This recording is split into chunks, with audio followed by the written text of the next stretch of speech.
That right there is the face of a beaten and defeated man. Just look at MAGA Mike Johnson being hit with the ultimate karma he deserves heading into the midterms. Or take a look at Donald Trump in fear, in panic, as his regime is in collapse, and we have different cabinet members and top officials pointing fingers at each other. Kristi Noem blaming Stephen Miller blaming Kristi Noem. They're all leaking to corporate news and regime media. They're blaming the Border Patrol.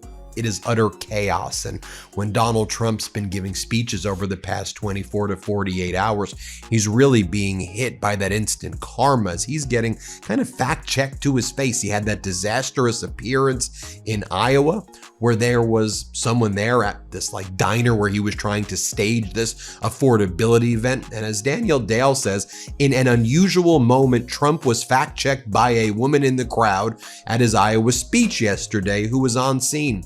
Donald Trump said, "I've lowered gas to $1.95 or $1.85 in Iowa." The woman shouted, "No, you didn't. Gas is $2.63. Stop lying.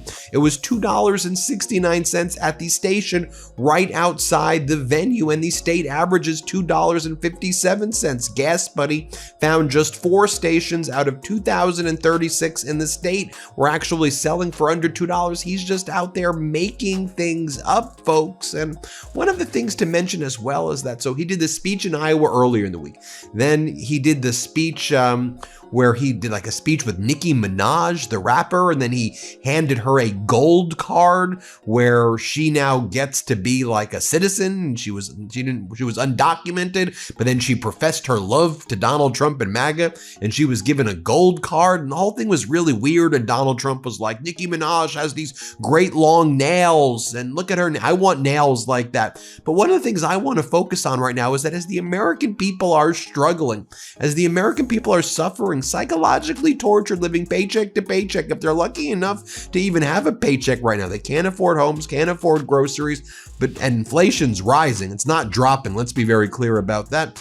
And then Donald Trump's attacking the idea of low-income housing as though low-income housing is some sort of disease or plague. And Donald Trump, in the speech, he was attacking Governor Gavin Newsom of California and saying, and he was lying about what Newsom's plans are. And Donald Trump's like, "You can't ever put low-income housing in rich, wealthy areas that were burned down by the fires. You can't do that." And then Trump signed a made-up executive order saying that the federal government is now taking over disaster relief in Los Angeles based on the fires from last January.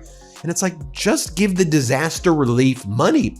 Basically, the $40 billion that's needed to rebuild these communities that the Trump regime is withholding. But instead of actually giving the money, Donald Trump is bashing the idea of low-income housing in general, like low-income housing some horrible thing, even though that's not even what the plan is in Los Angeles, and doing fake executive orders saying